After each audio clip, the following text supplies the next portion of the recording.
The accident occurred around 9:30 last night near Lewisport, Newfoundland. A van containing 4 professional wrestlers suddenly plunged into a shallow stream.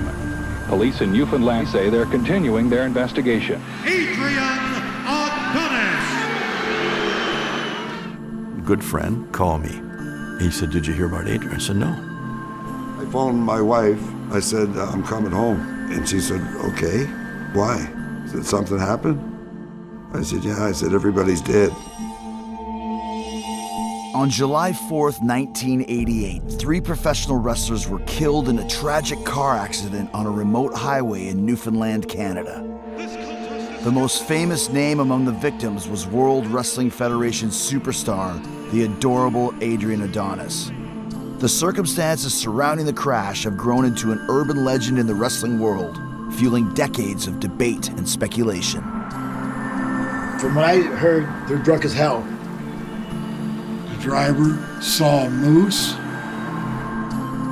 and he dodged him, and he went down over a ravine and underneath a bridge. The ring truck was down after him, picked their pockets. One of them lived. I don't know how he survived with him. A tragedy that took the lives of 3 wrestlers, with 1 man left standing, haunted by what he saw that night. I'll never forget it. You're lucky to be alive. Yes, I am. Thank God for that.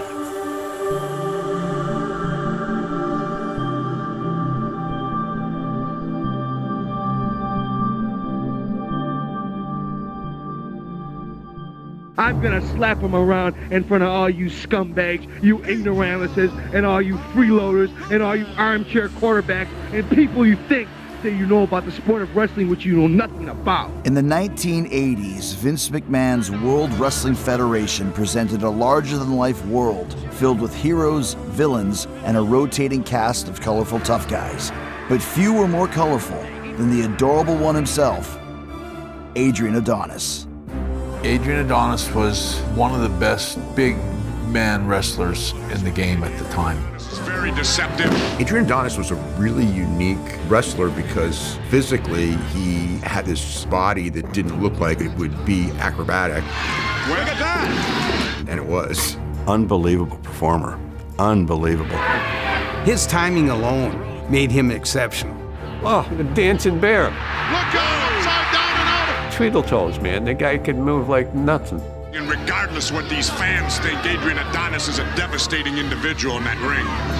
Adrian's provocative ability to push buttons and boundaries catapults him to the top of the card, earning him a coveted weekly segment known as the Flower Shop. You know, straight people hating gays was certainly the idea behind the gimmick. The business of pro wrestling was very, very stereotypical, and very often it would be, you know, kind of fat guys that would bleach their hair blonde, and that was kind of like your stereotype. And I'm gonna say something right now and admit it right now. Everybody wants to hear it, and I'm gonna say it. Yes, I'm gay.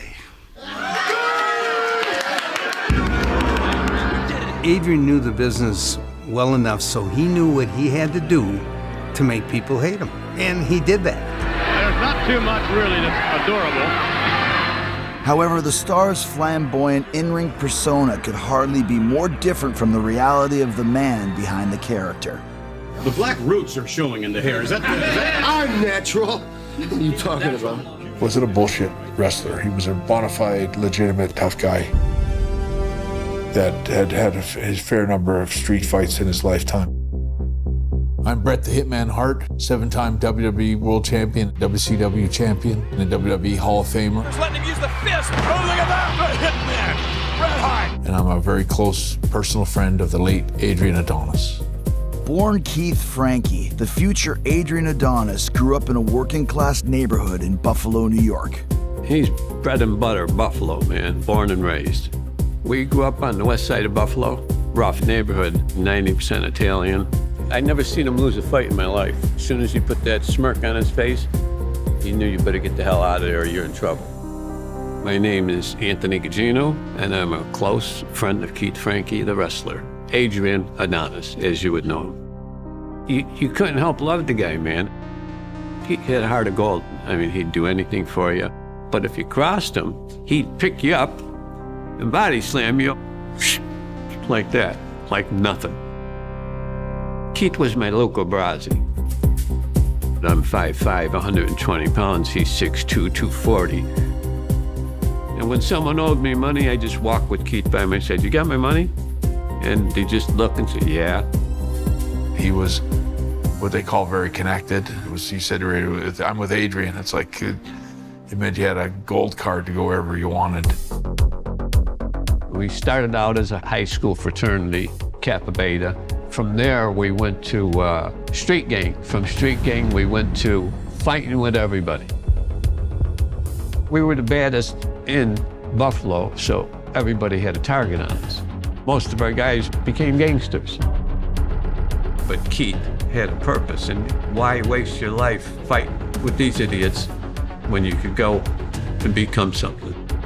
He knew he had to make a move, and what he wanted was wrestling. I said, "You want something, Keith, you gotta go for it."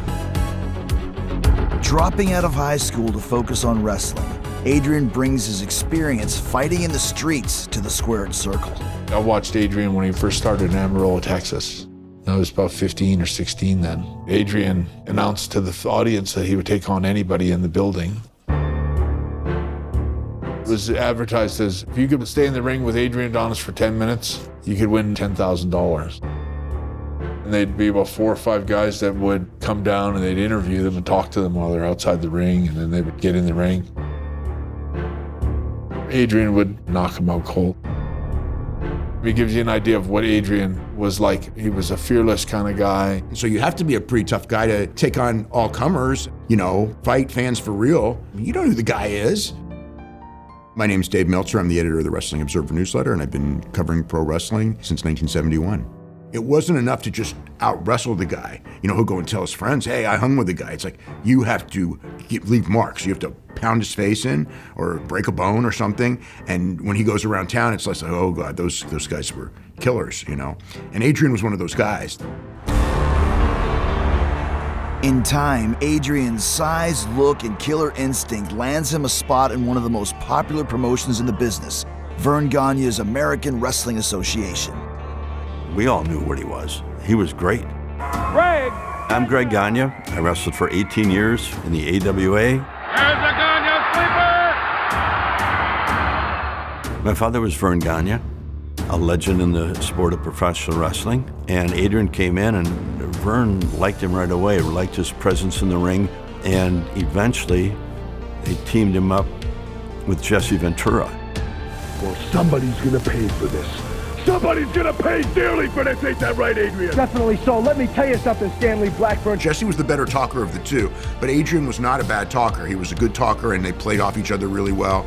He wore the leather jacket, the New York Yankees insignia, which, in the Midwest, that's good for being a heel. The New York biker type guy going against your Midwest local heroes. The Golden Boy, Adrian Adonis. Seen him live in the AWA with Greg Gagne and Jim Brunzell, and get punched and do these pirouettes and being whipped into the corner and do that flip that Ric Flair would do, and just making little Greg Gagne, thin guy, look like, badass of all badasses. Taking the drop kicks from Jim Brunzell. And it was really there where he went from being what I would call a really good wrestler to being a real star. His bumps and his reaction and, his facial expression, and he was sort of that bully on the microphone. And a couple weeks ago, I heard Ray Stevens and Pat Patterson out here giving us a so-called challenge. And he could back it up, so he was an exceptional talent. Jumping Jim Brunzell. I'm Jim Brunzell, otherwise known as Jumpin' Jim Brunzell. And I wrestled for 28 years. Adrian knew when to get heat, and then he knew when to give the babyface a comeback. We were so proud of him. One of our guys was actually making to be a star. On TV, we're watching one of our friends. Grew up on the west side of Buffalo. None of us had nothing. You have no idea the parties we were throwing. After years of building a name for himself in the AWA and across the country, Adrian eventually signs with Vince McMahon's WWF. I got scars on my face. I've had baseball bats across my shoulder. By the time I got to the WWE in '84, I was nobody. I was a little fish in a big pond, and Adrian was a pretty big fish. And look at confidence just oozing. He knew everything about everything in the business. I tried to bond with him or become friends with him. I can remember going up to Adrian Adonis's room. Jim Neidhart told me to come up, and I can remember feeling kind of funny because I could tell like I wasn't welcome. He doesn't trust being around me. I'm a promoter's kid, probably gonna tell on him. And I can remember Jim peeping through the peek hole. I could hear Adrian, "It's Brett, don't let him in." And then I could hear Jim go, no, he's cool, he's totally cool, let him in. Well, I hear the chain come off and Jim was like, "Come on in." Adrian, he's chopping up a bunch of cocaine on in the mirror. He's chopping it all up. A very telling kind of moment for me, because that opened the door for me to sit in a room with Roddy Piper, Mr. Fuji, Iron Sheik. Like, for me, it was like sitting under the learning tree.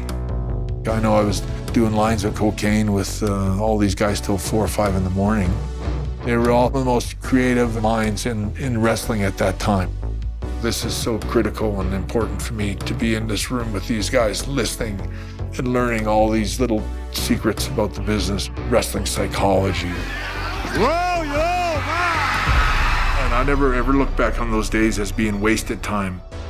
Cocaine was about as prevalent as marijuana was in the 60s. And I mean, everybody had it. You meet somebody in the bar, you shake his hand, and as soon as you shake his hand, he'd squeeze a 8-ball of cocaine into your hand, and basically it was like a starter kit.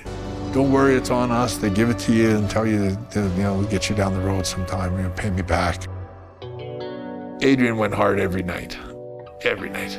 If you looked up party animal in the dictionary, there'd be a picture of Adrian Adonis.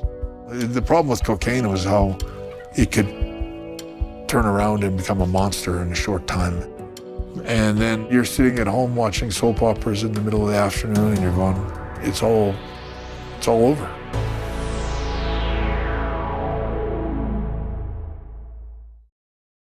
£252, Adrian Adonis.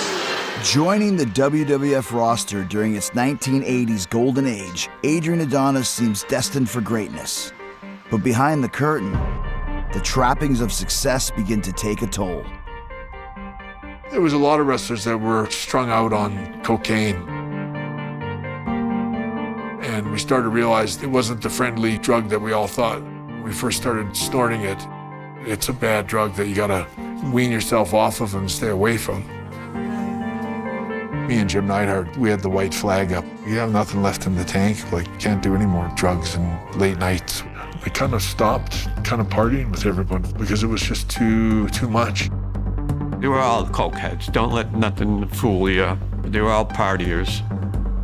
There wasn't nobody in that business, maybe a few, you could probably get 1 out of 100 who wasn't a partier. I mean, it was nothing but a party. They entertained, had a good time, but they partied. I remember one night, I just had the rest of my beer and I was going to bed and I heard this knock on the door. So I opened the door, here's Adrian. And he says, "God damn it, Jimmy, I'm gonna kill myself. Take this bag of cocaine and keep it for me." I said, okay, About 4.5 hours later, I hear bam, bam, bam at the door. And I thought, what the heck? It's like 5 in the morning. So I opened the door and Adrian's fit to be tied. He says, "Brunsey, where's the goddamn coke?" He said, "You better not have taken any." And I gave it to him and out he went. I just remember thinking, his wife has no idea. I doubt he ever does stuff like that at home. When he was with his wife, he was a completely different guy. Talk about Jekyll and Hyde. I don't know if there's anybody that I know of that was more of a devoted, loving family man that loved his wife, loved his kids. The way he talked to his wife was like she was like an angel. And I remember he pulled her chair out and slide it back in when she sat down. It's like he was such a gentleman. I almost thought it was a put on at first.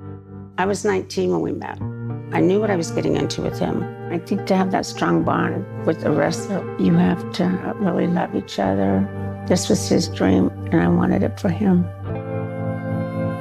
And was B. Frankie Hall, and I was married to Adrian Adonis. Home life, that was different. He was definitely not the same as you would see in the ring. No, he was a very gentle, kind, loving, flowers, jewelry, sweet, sweet man. I would wake up and he'd have breakfast made for me and bring it to me in bed. They had such a close relationship, even though he was gone a lot of the time. He would call several times a day. She's, always, I remember her talking about the collect phone calls, the bills would be outrageous. They just had a really good relationship. I mean, their personalities meshed well. I'm Gina Banta, and Adrian Adonis was my father. Thought I was the coolest kid ever. I had a Pee Wee Herman signed poster that he got for me. I am Angela Freitas, and I am the oldest daughter of Adrian Adonis. Watching Three Stooges, was something that he loved to watch. It was always on when he was home. In his big bag that he would take on the road, there was always just presents, gifts. We were gonna have fun. Dad was home. I think I was a good wife. He trusted me totally. I never screwed around. I never asked questions. I think we had an awesome relationship. I cannot get mad at that man. I cannot. Despite his stable home life, Adrian's cocaine addiction causes his in-ring style to become even more vicious, ultimately damaging his reputation backstage. Well, he was edgy. He was edgy. He had a temper. You'll see the sadistic amount of Adrian now. If I know Adrian, he's going to get real nasty right now. Coked up Adrian Adonis would be very, very rough on guys, and if they complain, it's like, well, you're not tough enough for this business, get out. Wow, a lot behind those days. The thing about all those kind of things is every dog has its day. There's always going to be somebody that can whip your butt sooner or later. My goodness. In 1985, Vince McMahon decides that Adrian's character needs a dramatic makeover, from New York City tough guy to something completely different. You look a whole lot different. When Vince took over in '84, it was more and more about colorful characters. It was not as much about tough guys. Everybody had to have a gimmick. And that Adrian Adonis gimmick he didn't see as a main event gimmick. A New York tough guy thing. The leather jacket is going to be retired. Weighing 281 pounds, the adorable Adrian Adonis. Well, there are certain things that defy description. The idea of the gay character. That was not super common, but it was absolutely there, starting with Gorgeous George. So of course, when something is successful in wrestling, everybody copies it. So he went from, the Adrian Adonis, the black leather New York tough guy thing, and then they started doing vignettes where he was, embracing his other side. May the Rockettes eat your heart out.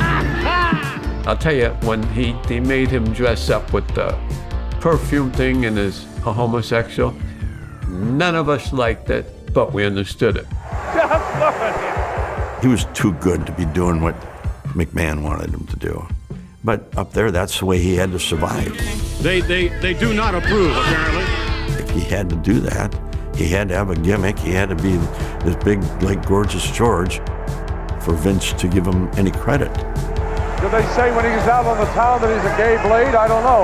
What are we saying here? I don't know that Adrian liked the idea at first, but I think he did a quick turnaround. You know what, I'm going to just prove to you that I can do it, that I'm not talented, that I can take something as stupid as that and make it work, and I'm going to prove that to you. In May of 1986, Adrian is set to wrestle a relative newcomer to the business. I was scheduled to work with Adrian because Adrian is getting ready for a run with Hogan. Chicken champion Hulk Hogan. Let me tell you something, Adonis. So they're getting Adrian people to beat up and be impressive with.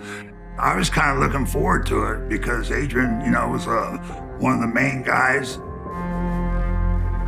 Hi, everyone. My name is Dan Spivey, formerly known as Dangerous Dan Spivey. Spivey looking absolutely fantastic. I was new into the wrestling business. I've probably only been in there a little over a year. I guess Adrian thought I was just some young guy, easy, big guy. I was always quiet, didn't have much to say, and so I guess he took that as weakness, and he was wrong. Pitted against Spivey, Adrian will learn just how wrong he was in a match that will change his life forever. He just exploded. All of a sudden, he let off and he hit him in the head with a left hook. So I'm gonna kill that son of a bitch.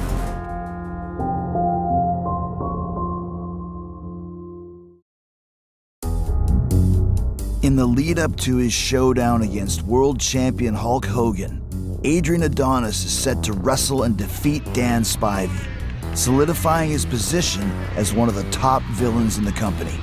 Of course, I had in the back of my mind that he was also a tough guy, and you know, I heard that he would take advantage of guys. So I had mixed feelings about wrestling, and sure enough, got in the ring, he started kicking me really hard, calling me a stupid son of a bitch, you know, and just abusing the shit out of me. Adrian Adonis wasted no time in taking advantage of the inexperience of the Golden Boy. I was pissed after the match, and I was going to fight him right there. And Davey Boy and Dynamite and Scott McGee grabbed my stuff. They got us a cab, got me back to the place, and got me out of the Coliseum. So the next night, we were in Flint, Michigan. It was sold out, 10,000 people. Vince says, you guys are working together. I said, okay.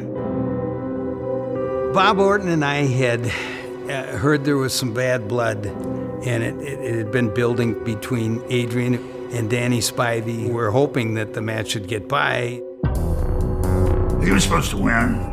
Beat me with something. I don't remember what it was, but he was going over, which was expected, but he started the same shit with me again. I was on all fours, he knocked the air out of me, and then he got me in the sleeper hold, and he was really cinching down on it, and I just had enough of it. I kind of snapped. I came up swinging. I knocked him out. The referee says, Dan, that's not the finish. I said, I changed the finish. He's not going over tonight. So Bob and I run into the ring because I didn't want, you know, Danny to kill him. Please, let's go back to the locker room. Everybody was going crazy running around the dressing room. I'm still pissed. And then all of a sudden, the door opens up. And Adrian is coming. He starts talking to Danny, you know, like he was going to apologize or something. And then he goes to leg dive Danny. Spivey, you know, he's a quiet guy. If you poke a dog a number of times, he's going to bite your ass. You can imagine a guy 6'7", you know, 280 pounds, throwing a punch from down by his knee, an uppercut. Lifted Adrian up in the air, and Adrian came down like a walrus. Boom! And he just rolled his eyes back, and you could see his cheekbone. The white part of the bone was sticking through the skin. They called an ambulance, and they took him to the hospital, and nobody saw Adrian again for, it had to be a couple weeks. I wished it would have been different, but I had to protect myself and protect my reputation. Anyway, I got fired about a month later, let go. I kind of felt bad for him. Had a sting getting his ass whipped in front of everybody. All the wrestlers that watched him. When you're a guy that everybody fears and that happens to you, you kind of lose a little bit of face and I don't want to say respect, but you kind of lose something when that happens, yeah. And it was horrible for Adrian because I don't think he ever really recovered from that. Humiliated after the confrontation with Spivey, Adrian spirals further into his cocaine addiction. Adrian was starting to show a lot of decline, and he was getting heavier, and he wasn't moving like he used to, and he wasn't the guy he used to be, and I think he knew that. The trouble with substance abuse is when you do find time to eat, you gorge yourself and then you fall asleep. So you're eating tons of calories, and it's got no place to go except as tissue on your body. He told me, damn, I'm reaching 300. I didn't see that. Maybe because I was his wife, I did not see that. I just saw him. He didn't know how to stop. I don't think he knew how to change it without changing his whole life. Adonis had the match won. In May of 1987, Adrian suddenly leaves the WWF. Leaving in shame and disgust. Though the reasons are unclear, rumors backstage suggest he was fired for substance abuse. I just know that Adrian suddenly disappeared where he wasn't on the cards anymore. I think guys like me just assume he'll be back in a few weeks. I thought for a second he may have had enough. The next time we saw Adrian, he's 400 pounds. Him and I wrestled in Las Vegas. We thought this would be a great match. And a twist. And We were doing an international television champion. I think Adonis is just too big for the frame of Greg Gagne. And we got in the ring. He was breathing so hard, we barely made 10 minutes. Orton is trying to drag Adonis back to the ring. We sat down in the locker room and we just talked. And I told him, I said, Jesus, Adrian, what have you done? God almighty, why don't you get back to your regular weight? You're one of the great performers of all time. This isn't you. And you know from our philosophy, be yourself, be who you are. Oh! And maybe that night woke him up a little bit. Still only 34 years old, Adrian commits to getting back in shape, losing nearly 100 pounds over the next 6 months. Ditching the adorable one persona, he sets his sights on competing in Japan. Life was great. Everything was great. Just a happy family. He was over happy. I saw him in Tokyo. I ran across him at a popular place for the American guys, Guy Jeans, to eat, the steakhouse. I saw him there. I had a beer with him, shook hands, and sorry things happened the way it did, So we had a beer. So he was right with the bear the hatchet. Yeah, pretty much. And I remember having dinner with him and B. He really did seem like he was getting his life together again, getting ready for a big comeback. He was at that age where he could still turn things around, reinvent himself and come back. And I don't think anyone ever thought, oh, that's the last we'll hear of Adrian Adonis. The last time I saw Keith was in LA in a hotel room. He had flew in from Japan. I met him that night. That morning he was to fly out to Canada. He came back to the room to tell me goodbye a second time. He had never done that. That was our last goodbye, the last time I saw him alive.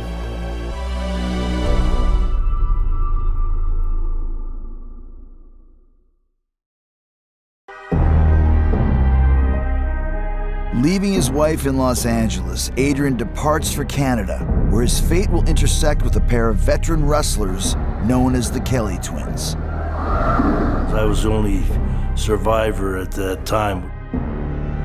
Quite a tragedy. Adrian Adonis, he was a tough boy, and he loved being in the ring.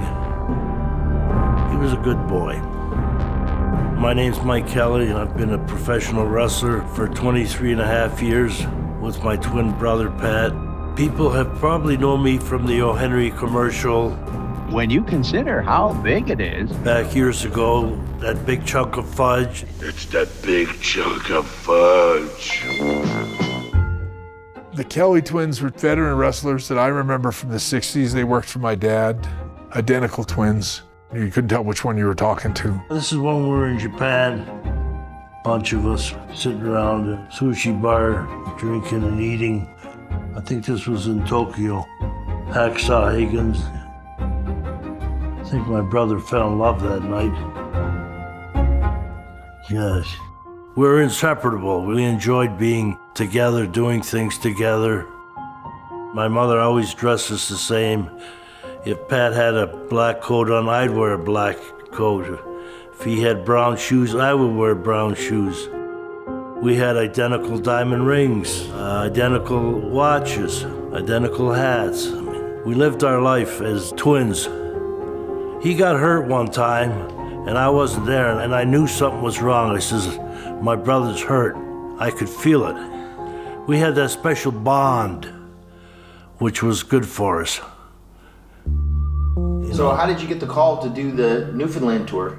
We were working like around Toronto. Dave McKigney, the promoter, he had called, asked us if we wanted to come down to Newfoundland, and I said, well, yeah, we'll come down and wrestle for you.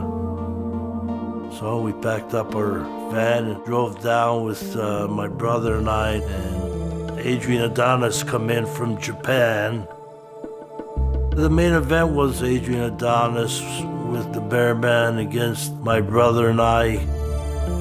Dave McKigney was journeyman wrestler who promoted shows, and his gimmick was that he had a bunch of bears living at his house that he trained to wrestle. So that's where he got the name the Bear Man. Dave was a complete old school guy. He was a good person and a good promoter and one of the best payoff men ever. My name is Ricky Soulman Johnson. I borrowed the name from my brother, Rocky Johnson, actually, because we were partners for a long time and he passed away, so I decided to honor him by using his nickname. Bearman stores were almost like a traveling circus. We had gadgets, bears, and was something for everyone. Dave the Bear Man, he owned the Wrestling Bear, Terrible Ted. It's kind of a rib, but the promoter tells you, you're wrestling the Wrestling Bear tonight. It's like really? Like, are you kidding me? I wouldn't get near the bear. A bear has so much strength, you know, it could tear you apart in less than half a minute. Actually, there was an incident with Bearman's girlfriend. Apparently she was upstairs taking a shower and the bear had sensed it, and Bearman was working in the garden. And the bear had actually came up into the bathroom, clawed her to death. The bear had tore her to pieces. It was a tragedy when I heard it. I just couldn't believe it. He was supposed to marry this young lady. Despite this tragedy, McKigney continues to work with bears on his next tour. An 8-week trek across Newfoundland with a troupe of wrestlers that includes the Kelly Twins, Ricky Johnson, and Adrian Adonis. It was great. Everybody was happy. Everybody was making money. And the people in Newfoundland were so very nice to us. We were in Gander, Newfoundland. The next night, we had to wrestle in Lewisport, Newfoundland. The mayor of Lewisport owned the hotel in Gander, a Holiday Inn. It's hard to talk about. And he asked, would any of the wrestlers come to Lewisport that night that we were off, because they'd like to throw a party for us. July 4th, 1988, he had called me 3 times. And the last phone call he had made to me said, I'm getting ready to get on a ferry. I just want to tell you I love you. And he just said, call me later, honey, call me later. Adrian got in Pat's van, the Canadian Wild Man. He got in the van with the Kellys. And I was just getting ready to climb in and film Lewis Horn. He said, why don't you come with me? So I said, sure, that's cool. Adrian, the Wild Man, and the Kelly Twins were 10, 15 minutes ahead of us, I guess. Me and Phil Whipper Watson Jr. and Little T were just riding down the road, having a few laughs. Everything was all backed up and going like 2 miles an hour. So I said to Phil, must have been an accident. Traffic like this in Newfoundland, you know. And then I looked over into the water and I seen a red van in the water. It's an image that'll never leave my mind.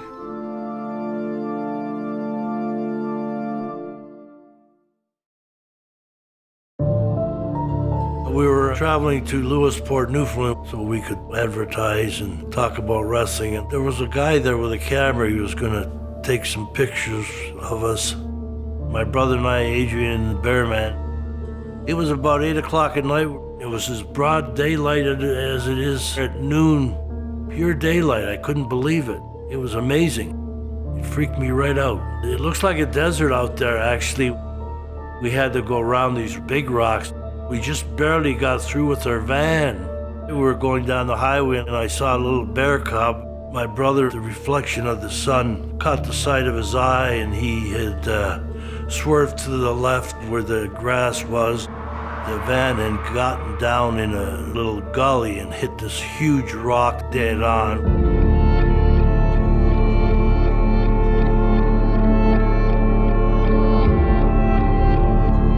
And I fainted. And I woke up and I felt this water was ice cold.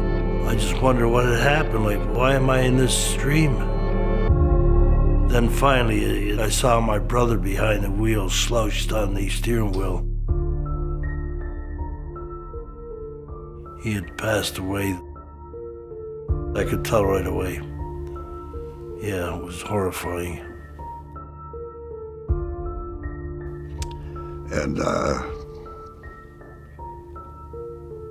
give me a minute, please.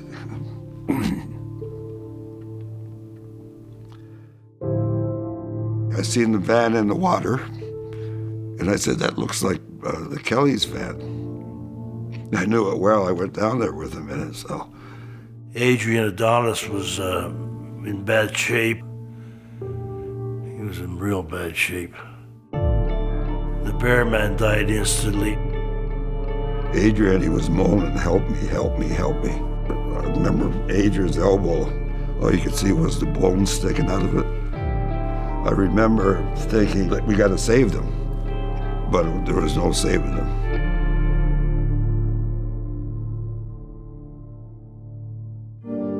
It was 4th of July, so, we were celebrating with all my cousins in Bakersfield. And I do remember we had just like a little get-together.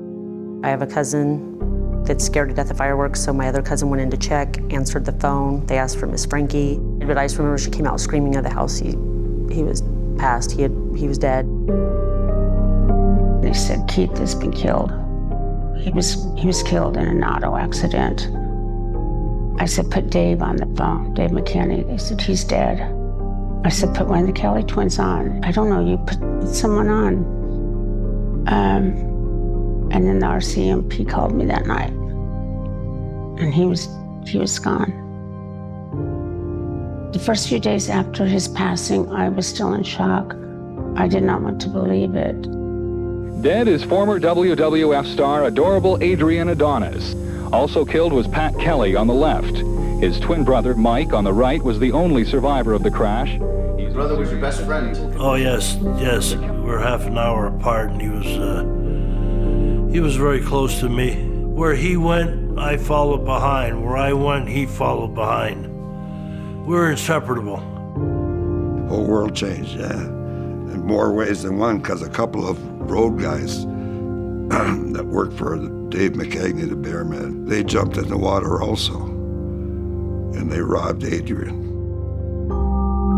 They took his money, watch, whatever valuables he had. They were arrested, and yes, I did want to press charges. Just to the fact that why rob a dead man? So, yeah, we went to a motel in Lewisport. We went to the bar. Some of the guys, just to relax, they wanted to shoot pool. So they had a couple of drinks. And somebody had said, they're all dead. Like it just hit them. Next thing I know, I just seen stuff flying and glasses were flying. Then all hell just broke loose. I remember seeing the manager of the motel. He was just standing off to the side against the wall with a pen and paper. He gave us a bill the next morning. I think it was $12,000 for the damage. The next day, we drove by the scene of the accident. Some guys were praying, some were crying, and CBC came. And they wanted to know if booze was involved and stuff. We told them to off, get away from us. Don't you realize what happened here?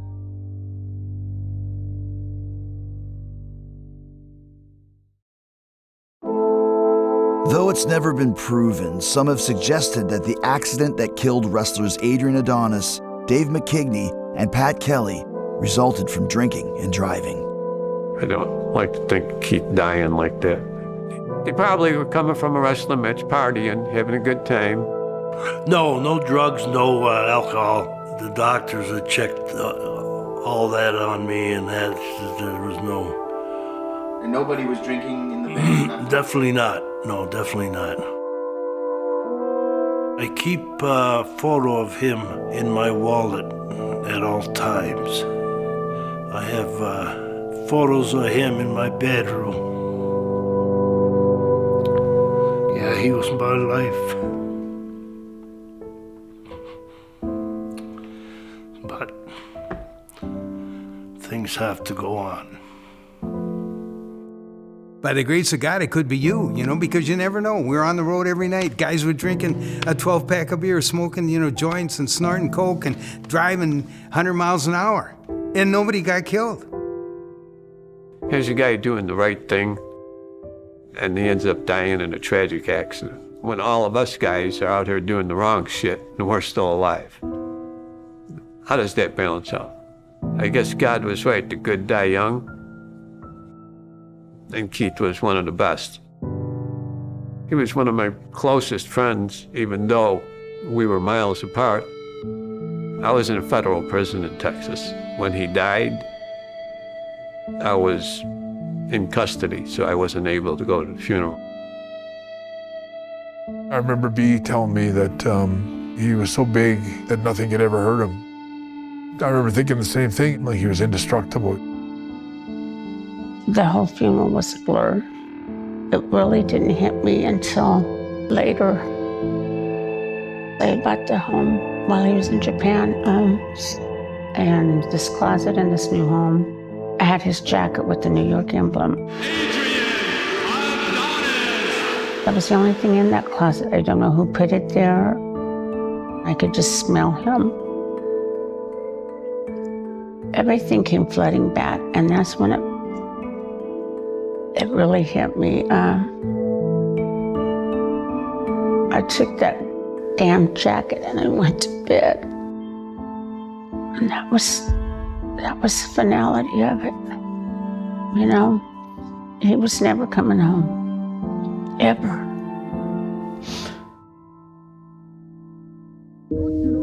I think your brother would be pretty proud of the man he turned out to be. Yes, he sure would. You gotta stay strong. And that's the way I've lived my life after my brother had passed. And I'll just keep going. We'll do the best we can. That's all we can do.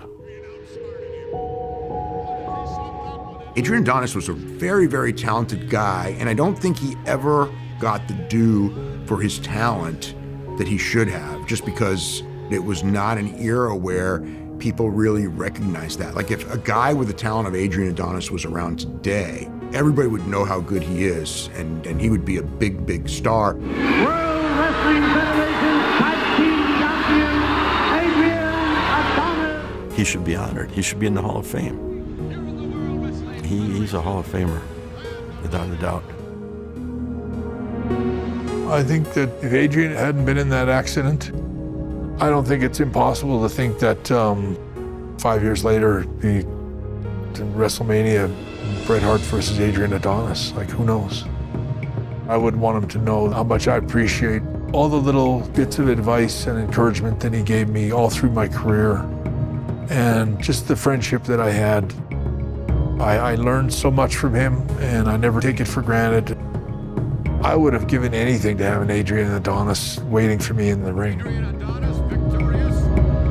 He was the real deal.